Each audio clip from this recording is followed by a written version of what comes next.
welcome to Filmtalk. Today I'm going to be asking two questions.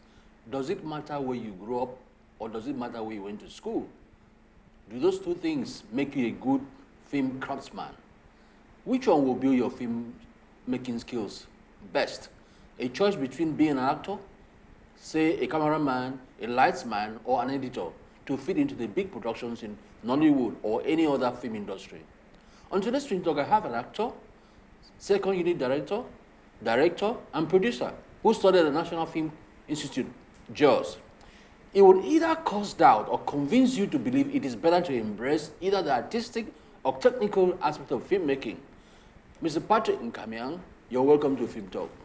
My pleasure. Yeah. Thank you very much. So, like I said at the beginning, I have to know. I know you grew up in Lagos. I know you went to film school in Jos, but I'm trying to find out whether where you grew up or where you were born or where you went for training could actually help you, because some people have had to just jump into the industry and they became, well, what would I say, millionaires, let me put it that way. So what is your personal story regarding your roles as an actor in Ruthless in 2018, second unit director in Hush, the Native Media and Mnet TV series, and those other ones that we don't even know about? I know you've been working a lot. Okay, it's a long way. Almost like giving me a throwback. Yeah, that's so right. I have to go back down time. memory lane to start. Well, anyway, it's been an exciting journey, and then it's more or less a combination of the two, where you grow up and then where you school eventually, because where you grow up will definitely channel you to where you intend to go and school. The idea or the intention for schooling is to discipline yourself in a bit of what you have learned before going to school. In my own opinion as a film person, I had the privilege of being on a film set or a TV set while I was waiting for my call up to the university. Okay. After WAEC, you know, and then you know how it used to be pretty then. They were very thorough in the process of WAEC and then GC. So, I mean, the results, they have to double check and check and check. Sometimes results are released and then they withdraw it back. And they say, no, we have to go through it again. So it was one of those times. And then my mom called me up, and because she was a day player role on one of the early TV shows called Beyond Our Dreams. Beyond Our Dreams. What's her name again? Elizabeth. Who? Elizabeth. She played the character Afi. Afi. Yes, Afi on this show Beyond Our Dream. It was then on NTA Network. Okay. Yes, way back 1990. It started in 94, but I joined them in 95 as just a, you know, I would call it an intern now. A sad boy. A sad boy. You know, so the producer being a very nice guy, I mean, you know, and he was like, oh, okay, wow, had the opportunity of having a young man on set. Okay, so you know how it is in the industry. The way you learn is the errands they send you. Yeah. So I was that boy. Buy food and water. Buy food and water. So, but because, you know, somehow the influence of mommy being on set and watching her on TV, it kind of rubbed on. So I was more interested in learning beyond the errands. It's a good beginning. You get. So I started asking questions. I started nosing around. I started going behind the director to look and see what he was doing. You know, and then from time to time, he noticed the interest. And then he pulled me in a bit closer. So I left running errands to becoming his PA. That's nice. And then from time to time, he will call me and say, Patrick, come see. Can you see this? I'll be like, no, I don't see it. He said, okay, don't worry, you'll see. So I started learning how to see what he was showing me. And then I noticed he was trying to show me the blockings. So on one occasion, I watched him while he was blocking the actors on set. And I noticed, I said, oh, so this is what he has been trying to let me see. So I said, okay, I get it. So I was preparing for the day he will call me and say, Patrick, come, show me something that you have seen. And then he never called me, funny enough. Yeah. And then the call I get is, okay, Patrick, you know what? I want you to join me to the studio. In NTA? Yeah. Okay. So I go to the studio, I see how it's being post-produced, how the pictures are being put together and everything. And then I had the opportunity of looking at the log sheet. On one occasion, the continuity man slept off. Oh. So, and they were worried. The editor was wondering, how do I get the logs? How do I get this? How do I get? I said, sir, don't worry. I've been looking at the notes. I can help you log. And he was like, wow. And then we woke up in the morning. The producer was like, "How did you guys do?" We say, "Your boy here logged the shit for us." That's how I got into continuity. So I learned a bit production management, production coordination, and then at one point, the guy left the set for me. So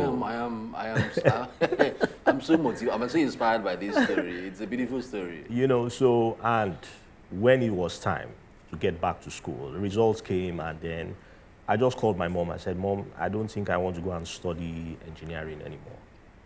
Because I was reading up to be an aeronautic engineering. So I had to go through the first preliminary stages of normal engineering before going for aeronautic studies in Florida. So, and then she said, "Why? What's happening?" I said, "Well, I think I need to go into filmmaking." And she said, "Okay, so where do you want to start?" So I saw a publication in Punch, I think, yes, Punch newspaper, Guardian newspaper, pardon me, that was talking about the film school in Jos. Yeah. So I was like, wow, this is where I want to go. She said, "Are you sure?" I said, "I want to go and know a lot more about what I've just experienced." And then that's how I found myself in Jos. Boy, I think you're one of the luckiest ones around because, imagine that you did not have a mother that was in NTA or were acting for a program in NTA, or you didn't grow up in Lagos. Some of us never had the opportunity to even smell a camera, so we had to crawl and, and did everything too. So yeah, that's a very inspiring story. Oh, yeah. So would you think that most of the professionals in the film industry really have that kind of opportunity? Well, because filmmaking is beyond a bit of a craft, sometimes the opportunities come in different ways. They come in little ways, and then the thing is for you to be able to catch your opportunity when it comes. That's the reason why I'm asking you that question, because some people see opportunities, they ignore the opportunity. Or probably, like the director called you or the producer called you, say, have you seen something? You said, no, I've not. Some people might see, they don't see. So how should some people who see take advantage? I think you should take very seriously every place you find yourself. Because I hear the Englishman say, opportunities comes in disguise as work. And you must be prepared for You must be very prepared. So if you're somebody who is always running away from work in any form, you might just miss your opportunity. So you should be prepared for any kind of work that comes your way at the level where you are. Which is why I would ask you, if you go into Nollywood, skills acquisition or skills improvement, upgrade, seems to be a problem among practitioners, especially at the low-level technical level. Some of them are just laid back about acquiring knowledge in say production, camera. They're just satisfied with what they know. What is your assessment? Okay, yes. For every stage, you have to take your crafts another step forward, because learning is just a stage. There's another stage to it, which is practice. Some of them have had opportunities to practice what they have learned, but because they haven't learned enough, they lose out in practicing. They miss out on some few things that should help what they have learned effective in practice. So learning is a continuous process. You don't stop learning. You don't ever stop learning. You keep learning, and then you make use of what you have learned. So what practitioners should do is to learn how to balance what they have learned. Some of them learned in very awkward situations. Yes. Some of them didn't learn from a good environment. Yes. And some of them also learned, but then they felt that this is not really what I want to do, because they didn't really take it serious. I used to know of a little boy who used to, you have a generator by his side. In Nigeria we have a generator knocking noise into his brain. You have a dilapidated computer in his front. He was just 13 years old. By the time he was 16, he was hired by one of the telecom companies and lodged in a hotel. So it's about determination. Basically. No matter how frustrated you are, you must move forward. Exactly.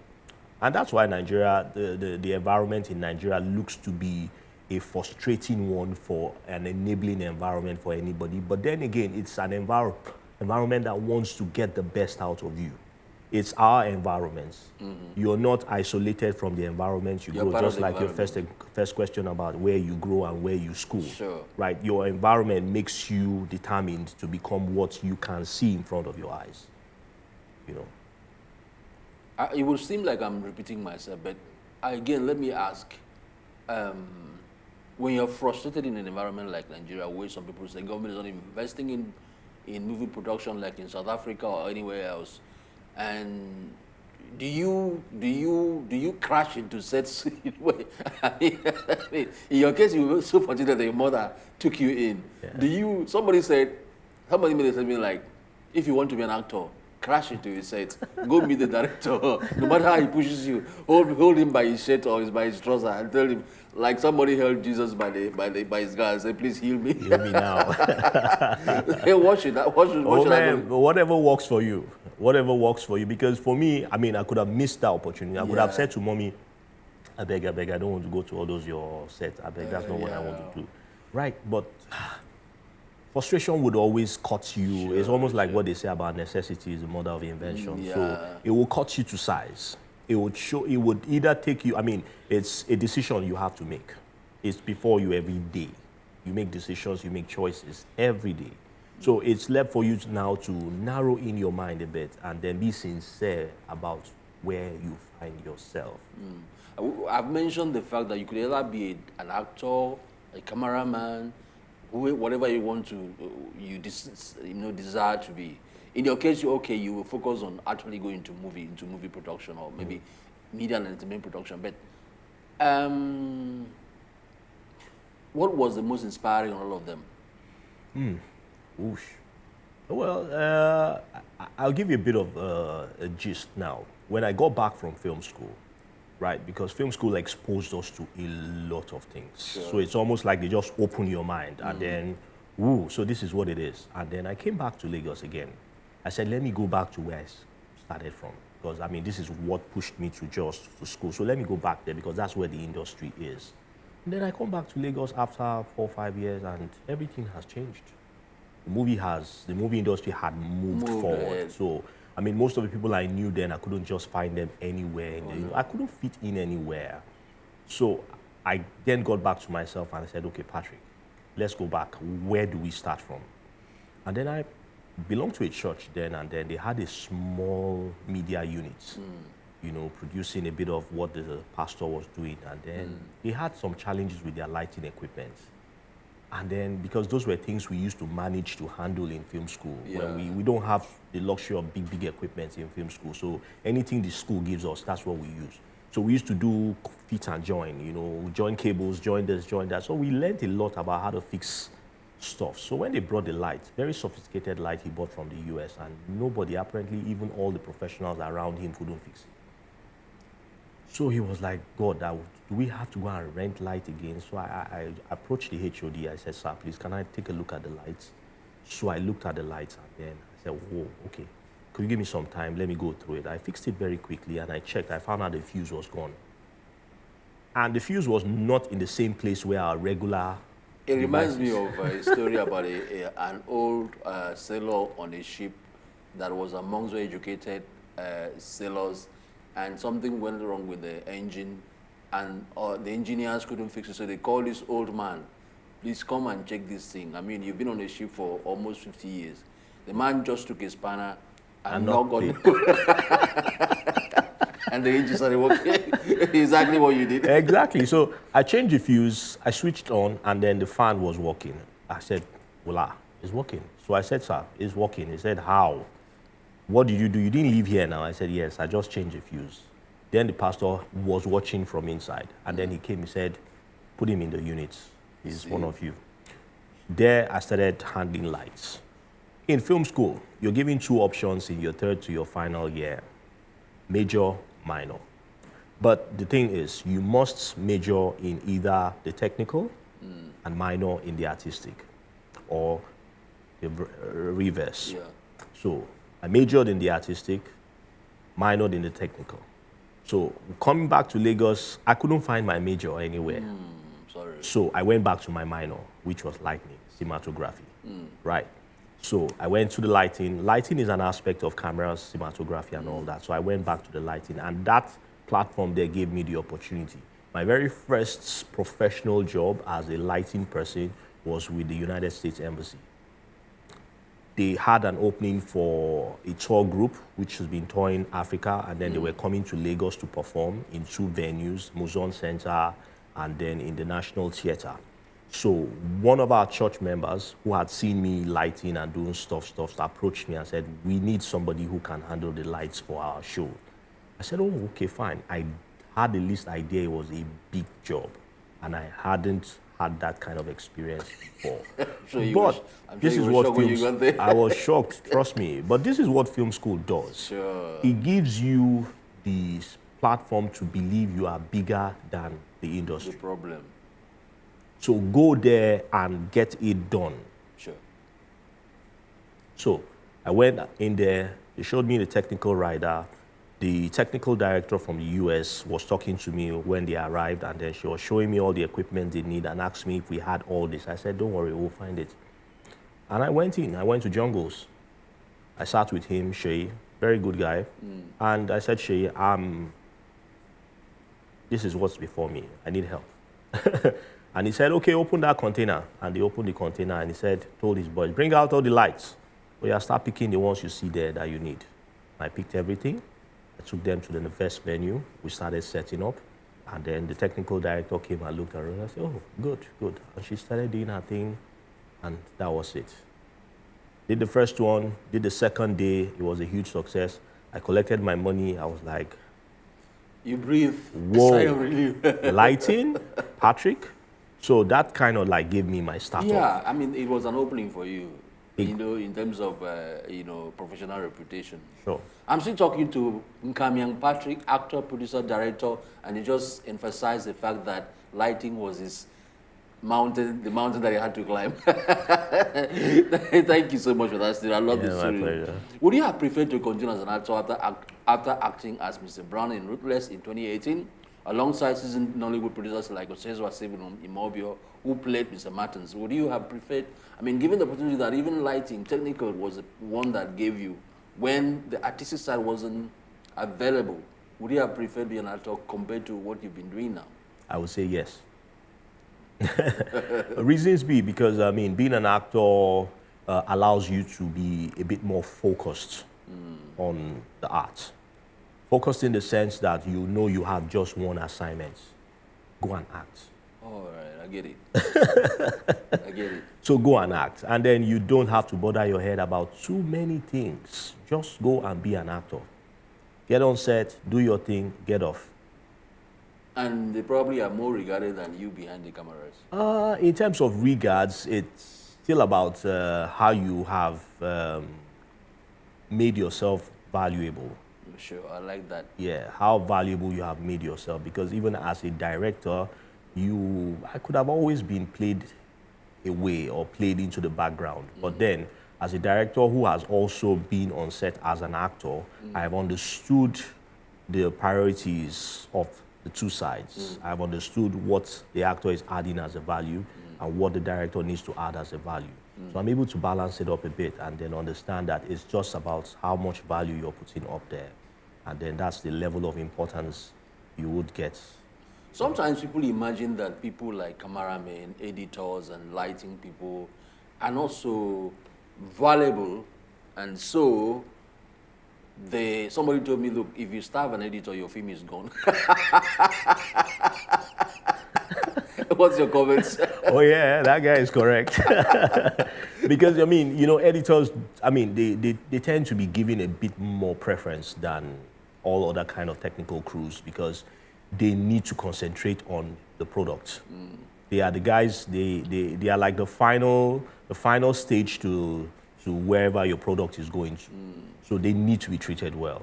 They need to be treated well. And I think they have been able to take that preference to mean a lot of importance to themselves. So they treat themselves with a lot of dignity. Yeah, sure. They carry their head so high, and then, you know, when you hear editor, oh, you know, it's okay, editor. So it seems to be a bit more important than the director. But even the technology has really enabled them to add so much value. Animators, graphics persons, XFX guys. So those guys, they look at them as, woo, these guys are super guys. So would you, okay, in your case, you were an artistic person at the beginning, but you simply crossed over and took advantage of what was available as a technical person. Yeah. Would you advise editors to, if you're a cameraman, look, go learn how to edit? Yes. we're in a very technologically, pardon my language, technologically savvy era now, where you can't limit yourself to just an area or an aspect of your craft, especially when you see that there's so much rooms, so much. So it's about learning and learning. Like I said earlier, the learning never stops. Just keep learning new things, especially in your field. Most people kind of crashed out of the industry because they felt, oh, I couldn't make it as an actor. So, I mean, I just couldn't, why should I just even go in there? Or I couldn't make it as a PA, I couldn't make it as a cameraman, I couldn't make it as a this. So, I mean, but then open your mind. That's what film school also does to you as an individual. It opens your mind to possibilities. I had mates in school who asked themselves in first year, second year, what am I even doing here? I don't get it, I don't fit in here. But all that changed at probably final year. And then I see them still doing very good in the industry out there. Big names now in the industry. And I'm like, oh, look at this one that was wondering why. You get, so the learning opportunities don't end. Those are the opportunities you give yourselves to make the best choice and then be of utmost value in the industry. Now, let me ask you a question, because sometimes you find confusion on set or probably on TV set, TV production. Can we draw lines between the technical director, the producer, and the presenter? What can we define their order of importance? Well, the thing is, on set, we have what we call set protocols. Now, set protocols helps you to line out or align each person's limits or each person's boundaries in terms of workspace. Sure. Right. So with the set protocols, everyone knows whose work comes first. Sure. And then whose work comes next, and then whose work comes thereafter. Sure. So once we're able to understand our set protocols, and then we have this respect for each other's job, we will definitely make the best use of our profession. Sometimes you get to a point where a producer will tell a technical director, this is what I want. I know as a producer, you probably you are the originator of the concept, but the technical director has to lean in, to make the production better than you ever think. Sure. It's just like we've had such conflicts on sets to where the producers are like, no, director, no, you have to do it exactly the way I want you to do it. And I'm like, but at that point, that's where a bit of your discipline comes to play. Where you understand exactly, where you have to understand that beyond being an artistic or a technical person, you also require some level of discipline, some level of diplomacy, like you said, how we can play as a team. Play as a team. That has really hampered our growth as an industry. In Nollywood? In Nollywood, yes. Which is why I'm asking all these questions. Exactly. Team player, I mean, that's why you see the athletics industry, the footballing industry making so much headway, impact. Because they understand the number one thing about having 11 men on the same team, playing against another team. Sure. It's teamwork. Okay. 11 men chasing one ball. I mean, that means we just have to play together to get to the opponent's nets. So if producer, technical director, cameraman, lightsman understand that we're all working together to achieve the same beautiful goal, the same value, it would help to sync us together the more. Sure. We would understand each other's language better. Sure. So most times when the producer throws his voice at me and say, no, director, I want it da, da, da, I'm like, oh, okay, yes, sir. I hear you, sir. But then this is the thing. When I get back into sets, I'm still going to do it just the way a director would do it.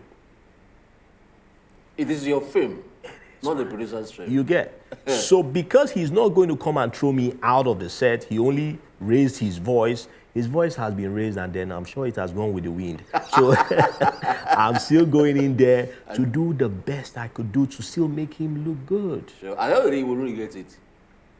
Eventually, it comes out good. And then he's watching it in the studio or maybe somewhere. And he's like, wow, this came out well.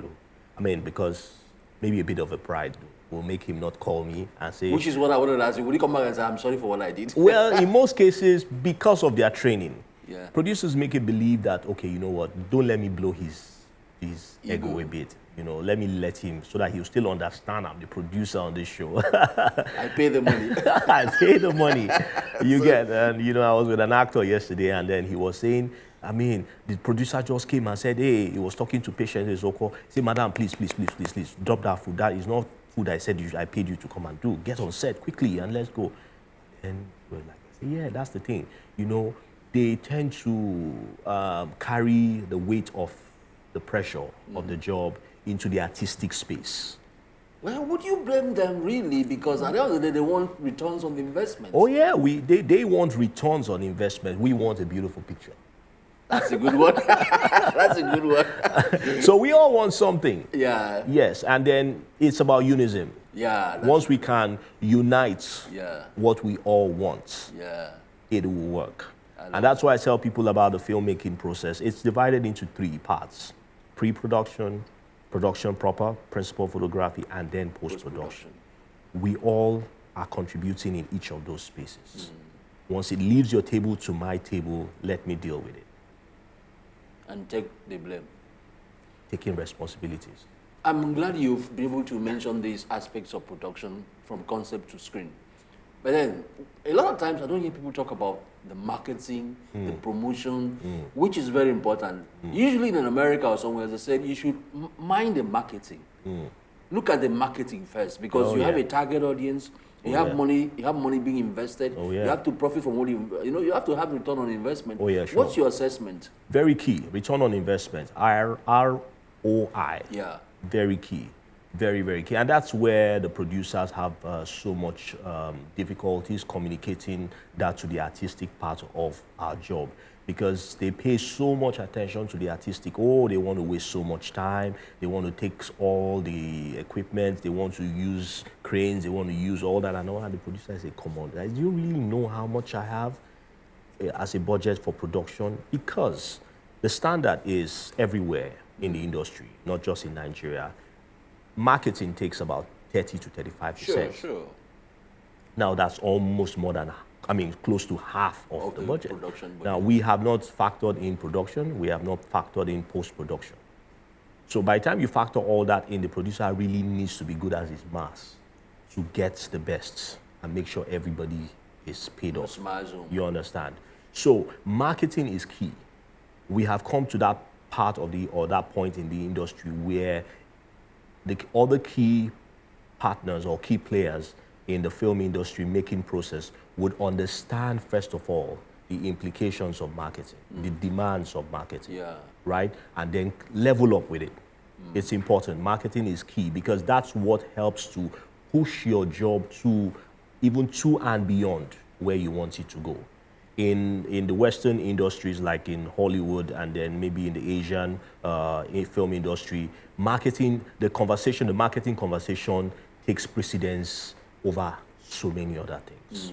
I mean, even in Africa Magic, Mnet, where we work presently, where we produce for and then produce for. I mean, it's the marketers kind of sometimes determine the pace, the tune of what we do most times. I mean, I have some brands on set where I say, oh, I don't really want to use this brand. And they'll say, director, I beg, our marketers need that brand.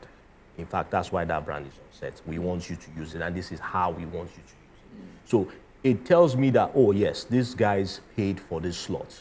And that's what's keeping the show on. Sure. So as director, cameraman, every other principal partner in the filmmaking process must understand that marketing is key. In fact, you must begin to narrow down your artistic work or fit your artistic work into the marketing demands. And that means you have to really understand your target audience, which is why I would ask you. Most times you hear in Nollywood, I'm producing for this kind of audience. You know, this is what people like. But then as a critic, I also ask the question, what about adding value to your movie that can move you beyond Nollywood? No, they said no. I am producing for the Nigerian audience, so don't tell me that. What's your assessment? Oh yeah, basically, I mean, it's still about awareness. Sure. It's still about exposure. I mean, aligning yourself with the demands, the new practices, what's going on internationally. you know, every local market has a final goal of getting international, going global. So if you're producing for a Nigerian audience, understand that the Nigerian audience are also in diaspora. And I bet anybody, Nigerians have gone beyond that rudimentary level. Way beyond. We have gone way beyond what people think Way about beyond. us. In fact, I think recently people started understanding the essence of having Nigerians in diaspora beyond just knowing that we are in a particular geographic location outside Nigeria, to mean that there's a community of Nigerians all over the world. So if you're producing anything for a Nigerian audience because you're producing locally, doesn't mean you should restrict yourself to local standards. Expose yourself to international values that would enable appreciation from across board. And even make them proud of what you've done. Exactly. They will tell the white man or the Americans, this is what the Nigerian The first set of jobs that Africa Magic Mnet started to use were the jobs that were produced by old Nollywood, as they call them, the Asaba boys. The ones that were produced in Iweka Road, that were produced in Onitsha or Enugu, even in Idumota, that were produced by those guys. Those were the movies that we were seeing in the early parts of Africa Magic Mnet, up until when they also started gathering their asses together to begin to produce. So it helped.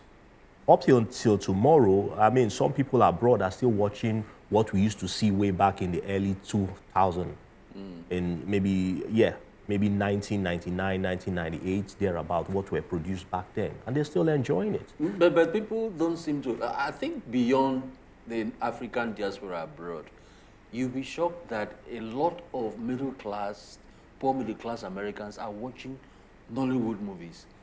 You know, Bill Gates mentioned it in his speech.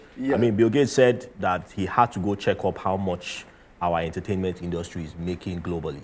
And he said he went up, checked up on Nollywood. He mentioned Nollywood, mentioned a musical industry, what the Afrobeat guys are doing, Burna Boy, Wizkid, Davido, Rema. And I mean, for him to have even mentioned Nollywood was just for us to understand that if giants like Bill Gates reckon with our industry, I mean, then that means we're making the needed impact. Some time ago, Central Bank Governor of America, the Federal Reserve, said, what sold America, made American culture so popular, and America, if more money even than oil that Nigeria will earn, was just selling culture. Apparently. What they had called the American dream was first a propaganda for Nollywood. Nollywood sold the culture of what you call the American dream. Until tomorrow, it's still a theme that resonates in my head every time I go out there to want to produce. I let people understand that I don't want to only show you what Nigeria is today on my movies. I want to be able to tell you what Nigeria will look like in my movies in the next 20 years. I love that. I love forward-looking guys.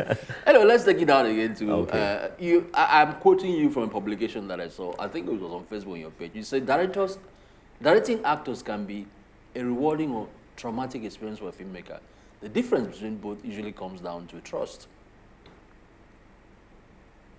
Does the trust arise from them trusting you, or is it mutual? It should be mutual, but it starts from them trusting you first. They need to believe that this director understands my capacity. Now, actors tend to be quite insecure. Really? Yeah, they are, because, I mean, it's like a woman who wants to see how good her makeup looks on the mirror.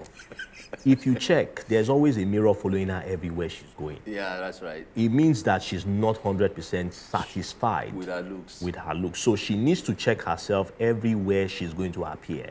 So if she's going to step out of the car to meet with you out there, she'll check. Before she steps here on set or into the event, she'll check. You get. So that's how the actors are a bit. They need to keep checking and checking and checking themselves, how they look and how they're performing. So with the director, they want to be sure that this director understands that when I am not able to check myself, I hope he's checking for me. Right. That's right. Just to make sure I look good all around, 360. Yeah, that's right. So it's them starting first to trust you, and then you as the director trusting them to give you what you want. So most times I'm on set and then the actor gives me a performance and I'm not 100% satisfied. But they gave me 80. They gave me 70. They gave me 60. They gave me 50. I don't want to make them feel they didn't give me up to 100. So I tell them, fantastic. I've had a report where a producer, was it the CEO, the executive producer, or the producer told an actor, shouted an actor, and the actress cried. I don't want to mention this. I get. And she cried. I don't even know about that. Yeah, so many times. So I tell the actors, when I'm done, when I give you this thumbs up behind the monitor and you feel, oh, wow, thank God. Because you don't know their struggle. Okay. Right? So when I notice they have taken that off their shoulders, oh, I'm done with this scene. Let me start prepping for the next scene. When I watch and I see they're a bit relaxed, I go up to them. I said, you see, you're a fantastic actor, right? And I love what you did. But then again, I need you to also begin to ensure you know how to give me that final look. So they take that home and it goes in. And then trust on both ends begins to build. grow. That's strong motivation. I'm still talking to very, very intelligent, practical businessman in the movie industry, let me put it that way. Patrick Nkamiang, he was an actor, producer, director, and a very technical man. Thank you for coming on the show. Thank you very much. What usual challenges should any potential director expect from either the artistic or technical crew, to be able to manage and realize a good movie for any target audience? I mean, like you said, you've had situations where you had to interact with actors and tell them what to do, but not killing their spirit. Yeah. So what other than that, what kind of challenges would you even face with the technical staff? Well, in recent times, I began to observe a bit of a loophole, I would say a vacuum in the quality of crew members, technical crews, those who make up the production team. The relationship between the producers, or rather the ability for the producer to be able to get a good production crew. And let them play like a team. And let them play as a team. In most cases, these days, you have producers wanting to, because of this consciousness of making it through their budget, get people they have goodwill with. Right? It's an element of, it's an aspect of business that you need actually, but then in a sensitive space like production, Sure. especially when you have to produce something fantastic, something really good, something that has your name on it, right? You have to go for who you know will deliver the job. So most of the challenges producers are faced with in recent times, I mean, that they should prepare their hearts or their minds for is having to know how to look for the right man for the job. Or, I mean, not necessarily looking for the right man, but when you get team players together in a space, they might not be the best of the best in terms of what they have done in the past, but the ability to put a team together. You can create a battalion out of it. You can impact raw soldiers that would bring the wall down, bring the Jericho wall down for you. That's what it is. That's where the magic is. So I think that's where our professional producers should begin to look at. Yes, they're looking so much at getting a job, making a pitch, and getting a good Netflix job, or getting a good Amazon Prime job, a good Showmax job, big jobs, fantastic. Like I say, you will get the big job, but when you now come to the point to deliver, you now realize that, oh boy, I don't get the right team. Oh. The chances of you ever getting that big job again, is gone. It's gone. Oftentimes I ask, in the Nigerian space, you have agents, managers, and all kind of things like. If you go to South Africa, like they have voice banks, they have agencies that, have a line of actors. Do we really have that kind of, logical application of skills, grouping people into groups, having agents that know certain people, so that if I want to hire an actor or a voiceover artist or a cameraman, I know who to ring because I understand the kind of quality. For example, if I want to deliver say, an advert, which I know could play on CNN. I mean, I should be able to call up an agent or a manager and say, look, these are the kind of people I need. Sure. Do we have this kind of situation in Nigeria? Oh, yes, we're beginning to have a few people who understand this need, and they're beginning to work towards that. I've seen in recent times, guys put up adverts in some group spaces where I'm a part of the platform, and then them advertising oh, I'm an agency and I have this group of actors, just in case you need this quality of people or you need this quality of people, I have them in mind. So people are beginning to appreciate that kind of category of work. So it's coming up gradually. We've not really welcomed that idea yet at the start of our industry, but we're getting there. I think we're beginning to. If it does happen and happen right, what will happen is that people, practitioners will get paid when they're supposed to get paid. They receive the right fee, and they'll be happier. Oh yeah, sure, because your agents will do all the business talk for you while you sit back and then enjoy remuneration. And focus on your job. And focus on your job. So because in the past, we had actors wanting to deal directly with the business people, the producers, and then detect their fee for themselves. You detecting your fee for yourself means you apparently don't trust anybody around you. Or rather, you're not even set up for business. It means you're not ready. And then that's what's happened to some of our practitioners in the past where, oh, you hear stories like, oh, nobody really took care of him, and he was really a veteran in the industry. He was this, he was that. Well, yes, you have to keep up with contemporary standards. You have to keep upgrading. You have to keep changing your pattern, your package, your presentation, right? Get good representation. There are times where you have grown as an actor, not necessarily the fact that you have become very popular, but identify yourself with bodies, agencies, groups that have similar interests. They will look out for your interest. They might not be pronounced at the beginning, but with more of us getting together to be a part of that, now we have our guilds beginning to be a bit more active than they used to be in the past. Recognitions are coming up. They are trying to make more visibilities about themselves and what they do. Good, they brought in some fresh blood into their system, bring in some new faces, contemporary faces, just to add up and make people know that we can represent you. So it's happening. So would hiring a lawyer be of good to anybody? Not just a lawyer. Someone who understands the business. Somebody who understands your business. That's right. Good. I just remember this question now. In recent times, we've heard about 1 or 2 Nigerian actors and actresses having contracts abroad. I mean, how should somebody who knows that he's good work his way into such situations? Oh yeah, that's why I said keep changing, keep upgrading your packaging. They have, I mean, out there you have spaces where adverts being put up like, oh, okay, we need actors here and there and here and here. And then they go make their findings. And then they find out that for you to apply, you're not applying as an individual. There's an agency that you need to apply to. I had an actor, a close friend, who needed to relocate and then go for an international job.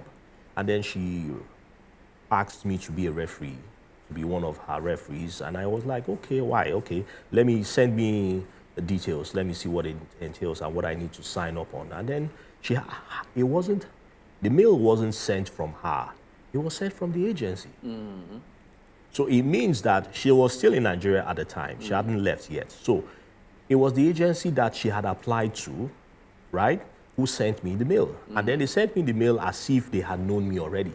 They had almost virtually every profile on me written out. That's so right. I was just reading through and then appending my signature to where I was okay with. You know, and then I was like, wow, so this is happening. So it's about you understanding what the international scene requires of you. You've been in the industry for more than 5 years. Then you should begin to think about the next step. What have I done? Where should I go to? Where should I go to? You can't keep playing local forever. You've played local for 5 years. It's time to take your step next. Which is why people must keep learning, like you said. That's the thing. Every other day. I mean, look at the footballers now. I hear Ronaldo, he's gone to one club somewhere in Asia to collect Arabian money. I mean, it's not really about the Arabian money, but because, okay, yeah, you know what, we don't finish with English league. I don't finish with Italian league. Let's go up there. And make the money. It's about the brand. Craftsmanship. You understand? So it cuts across. You understand the business language. You understand the art part of it. You understand your creative work. So let's go out there and make more money. And make some more money. You've said a lot of things that probably took roots from when you were in film school in Jos. How exactly did film school in Jos prepare you for all this?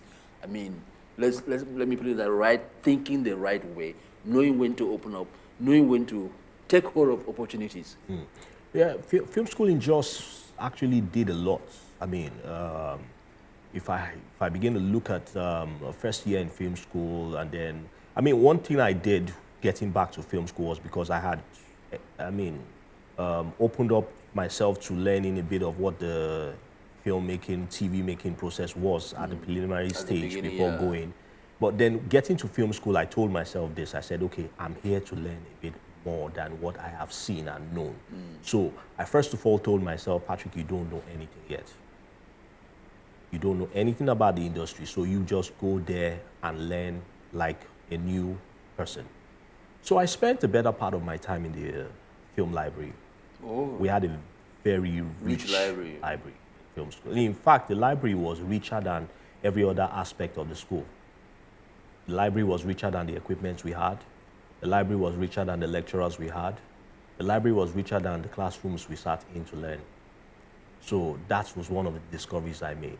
I sat down in there, and then I had a very good librarian to be a friend. So he realized I was very hungry to study and read. Yeah. So he told me, he said, Patrick, we have a policy. The books don't go out. And I see you still need to read a bit more. So what you do for me is, during lunch hour, I'll come drop your bag here.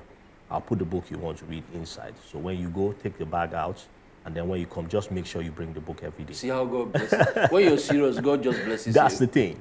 So that prepared me for the industry. Then I began to see inside the book that, boy, it's way beyond what you have seen. There's a lot more in the industry. The only way I can talk technical, talk about lighting, shade in movie, is that after my secondary school, I went to the library in Calabar, the old one, and I spent 1 year just reading an old book. Whoa. One big dirty book that came. I don't know. I kept reading that book for 1 year. That was what really spurred me, into media. That's it. It opens you up. Yeah. I remember after first year, when I came back on holidays, I just came back and then just to get myself ready before going back again, I went to Ojota. I think I went to see somebody, and then I was on my way back, and I dropped at Ojota bus stop, just under the bridge there. There's this man that used to sell books. They have books, they just spread them on the floor there. Yeah. You know, so I was like, let me just look. I don't know what really got my attention. Yeah. And I saw a book there, Life in the Movies, by Michael, I can't figure out the last name again, but you know, sometimes there are good books like that on those places. Very good books. I picked up that book, and that book was broken into 3. Silence, sound, and color. Imagine. So it was his entire life running through every stage of the movie.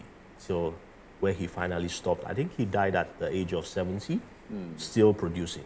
You get. So that really gave me that idea or understanding that, listen, it's way beyond. The industry is way bigger than what you see. So when you go out there, work with that mindset that, listen, where you are is just a stage to your next platform. Keep on feeding your hunger. Just keep going. Keep going. It might just not be where you want to be, because we tend to want to be satisfied with comfort. But filmmaking is not about comfort. No. It's about creating all the time. It's about craftsmanship. It's about craftsmanship. Your craft sells you anywhere you go. That's the thing. And I came up with this idea that, listen, you are never going to be better than your last job. Thank you. You get. So for me, I finish one job. I'm not busy telling myself, oh yeah, Patrick, yeah, good job. No. I've moved on to the next. I've moved on. That's done. The experience, yeah, good. Let's go for the next one.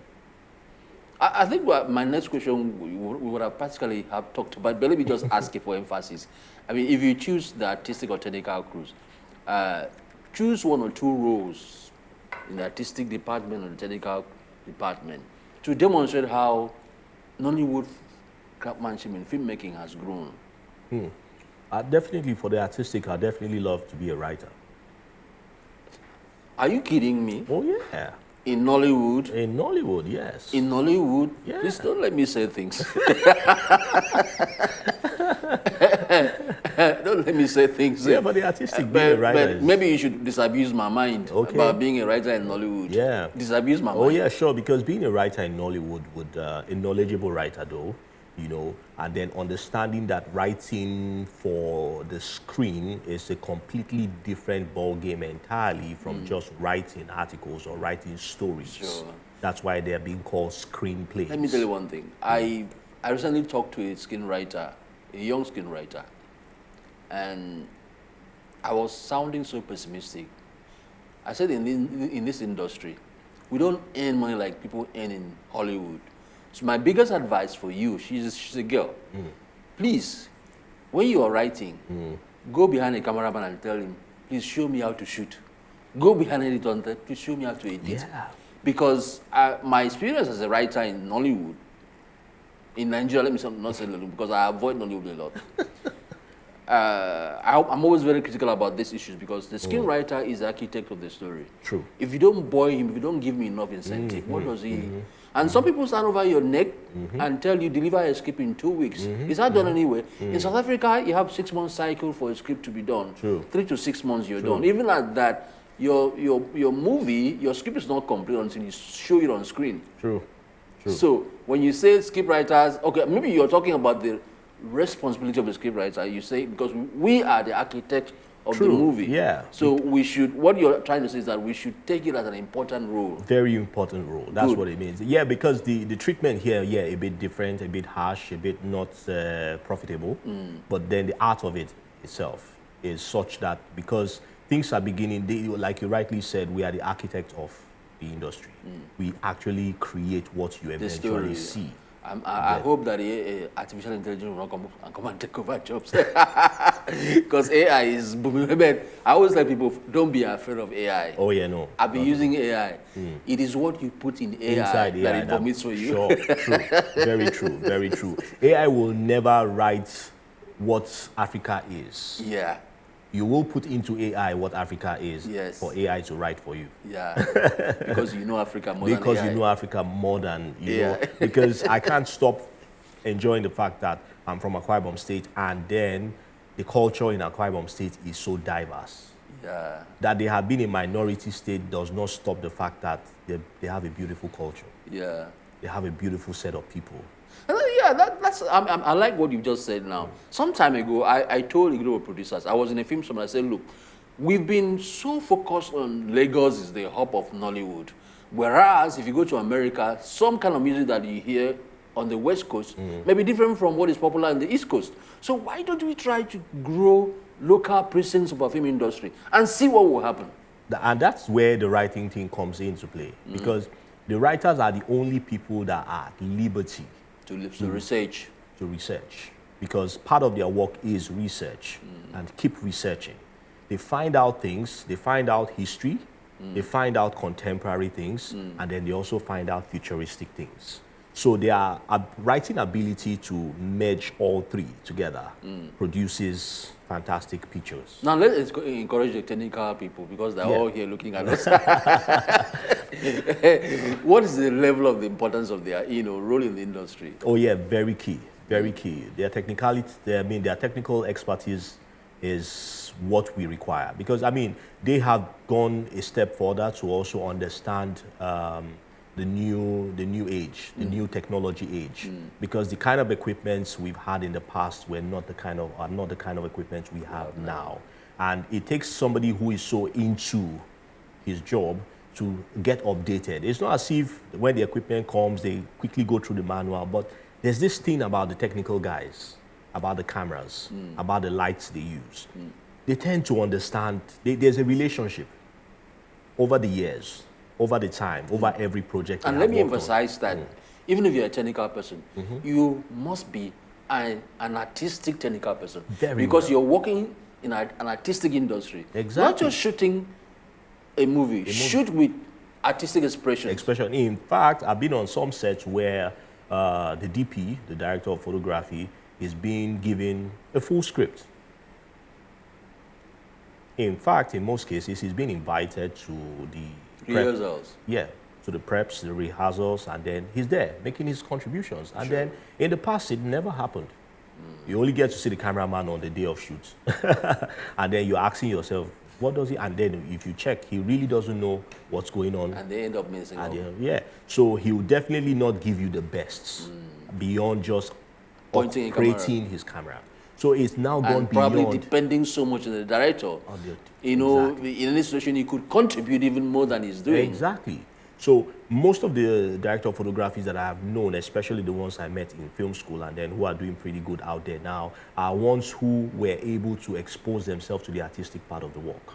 They were able to play more, relate more with the makeup artist, relate more with the set designer, relate a bit more with the writer, relate more a bit with the directors, the producers. They go into the offices and sit down and have chats and talk about. After all, he controls the photography. So he needs to know where the origin came from, the idea came from, what inspired the idea, and what are the other elements that have been contributed before he came into the business, or he came into the game, or the project rather. So those are parts of it where the technical people need to step up forward a bit. Yeah, we need to get to that point where we're beginning to appreciate the next man's job.